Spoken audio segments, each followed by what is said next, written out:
When my younger son went to college at the University of Oregon in Eugene, one day he asked me to come and visit his philosophy class. So I got up early and drove to Eugene and had breakfast with him, and then we went to his philosophy class. And it was in this big lecture hall with tiered seating and full of students, and there was this diminutive little Jewish woman as the professor up front.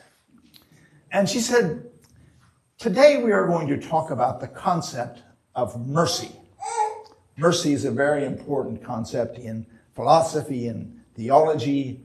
So let's think about mercy. Now, can someone tell me what mercy is? Silence. Finally, a young woman put up her hand and said, "Mercy is when you feel sorry for someone." And the professor said, "Well, yes. So is it a feeling? Is it an emotion?" And someone said, "Well, it's more like an action. It's something you do, like when you forgive someone." The professor said, "Oh, okay, so it's like a verb. It's like something you do, like I mercied him after he lied to me." And someone said, No, that's not it really. It's more of an attitude, like pity, an attitude towards someone else." And the professor said, "Okay, now we're getting somewhere. So mercy is an attitude that someone might have toward another person. And would it be just any person?" And someone else spoke up and he said, "No, it would have to be someone who had harmed you or done something wrong to you." And the professor said, "Now we're getting somewhere." And so the professor continued to ask questions of this lecture hall, and people kept coming back with answers, and they worked on this concept of mercy until they refined it more and more until they finally came up with a definition of what mercy is. The professor said, "Mercy means choosing not to punish someone, even when you have the right to punish them and the power to punish them. That's what mercy is." So I thought this was a very impressive performance by this professor. I think all the students learned a lot in the engagement, in the back and forth, and I know I certainly did. Well, what she was doing was called the Socratic method. It's been around as long as the philosopher Socrates, several centuries before Jesus. And the idea is that by asking someone questions, you can help them focus their thought and refine their thought process until you help them come up with a conclusion that they can own. That's their own conclusion. Well, I think that's what Jesus is doing in today's gospel lesson. Jesus is talking with his disciples, and he asks them a question. He says, "Who do people say that I am?" Well, that's not a hard question, just reporting on what other people are talking about.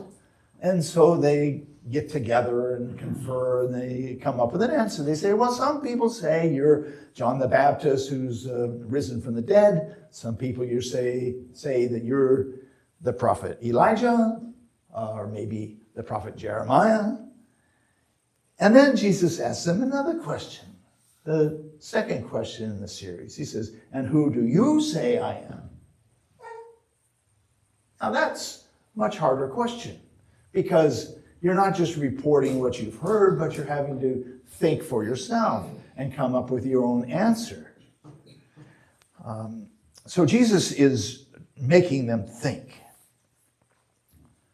Sometimes we have a general idea of something or sort of a fuzzy notion. We haven't really thought it out. And we need to have someone ask us questions to refine our thought, to boil it down to something we can put into words, and when we can express it, then it becomes real. So Jesus is asking the disciples to think for themselves. Who is he? Is he their friend? Is he their rabbi? Is he someone from a completely different place that they don't know about? Just who is he? He's asking them to think about that.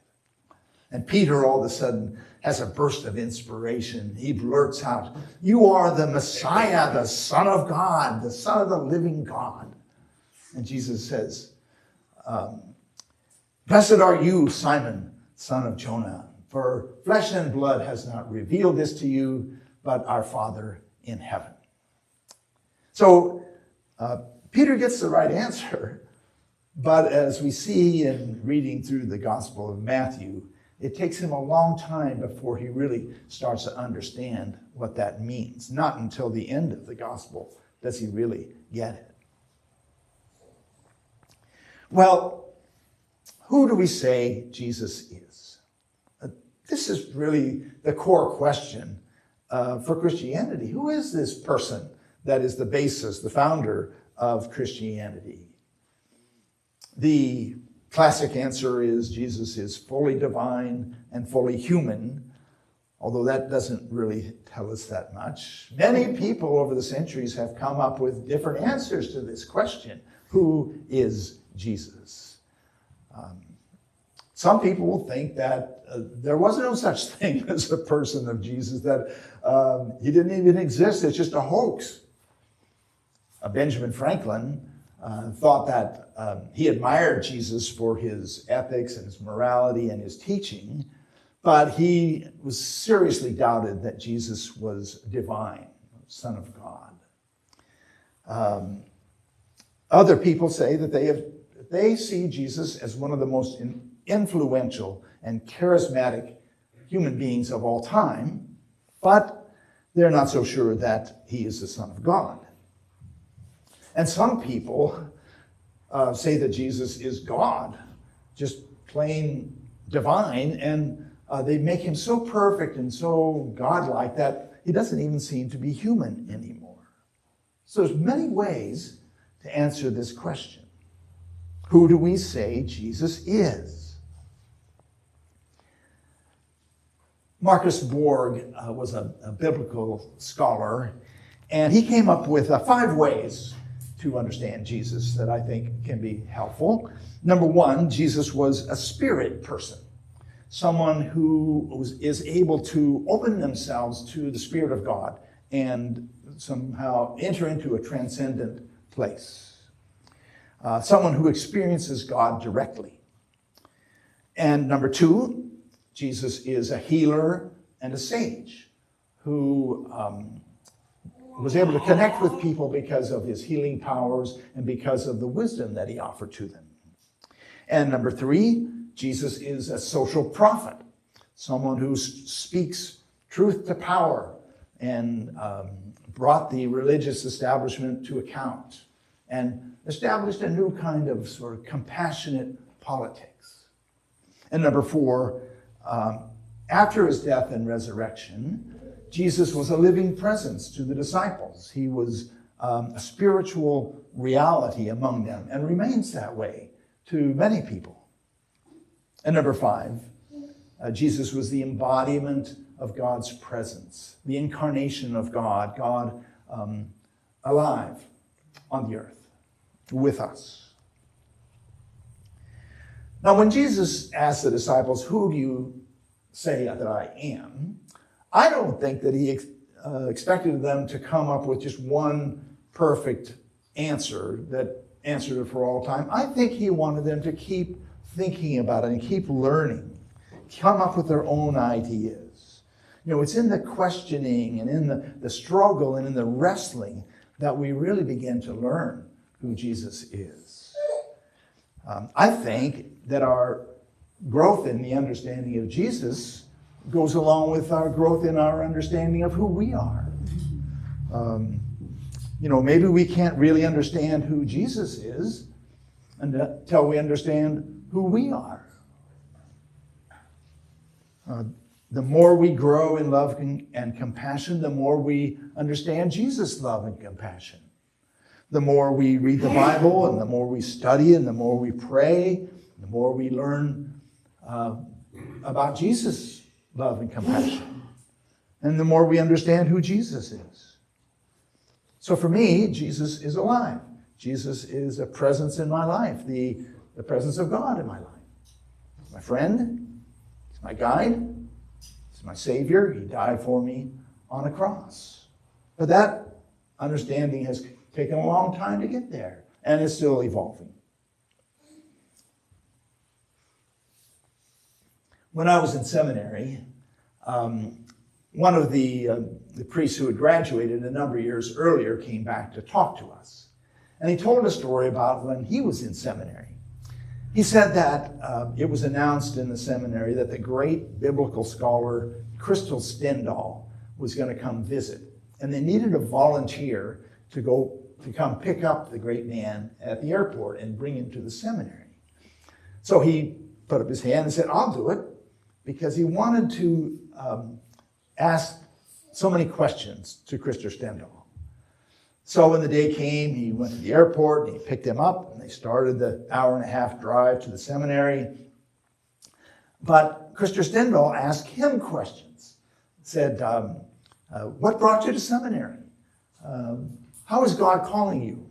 Do you have a family? How's seminary going?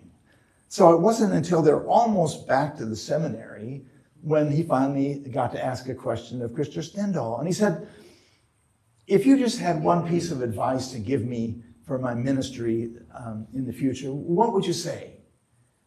And the great man thought for a moment, and he said, well, in your ministry, you're going to be, your attention is going to be taken away on so many different things, and all your energy is going to be distracted because of your ministry. But I would say this one thing. Don't forget the one who called you. Never forget Jesus. And that's the thing that he came away with from that drive. Never forget Jesus. Well, I'd like to close with this well-known poem by an anonymous author called One Solitary Life, about Jesus. He was born in an obscure village, the child of a peasant woman. He grew up in still another village where he worked in a carpenter shop until he was 30. Then for 3 years, he was an itinerant preacher. He never wrote a book. He never held an office. He never had a family or owned a house. He didn't go to college. He never visited a big city. He never traveled 200 miles from the place where he was born. He did none of the things one usually associates with greatness. He had no credentials but himself. He was only 33 when the tide of public opinion turned against him. His friends ran away. He was turned over to his enemies and went through the mockery of a trial.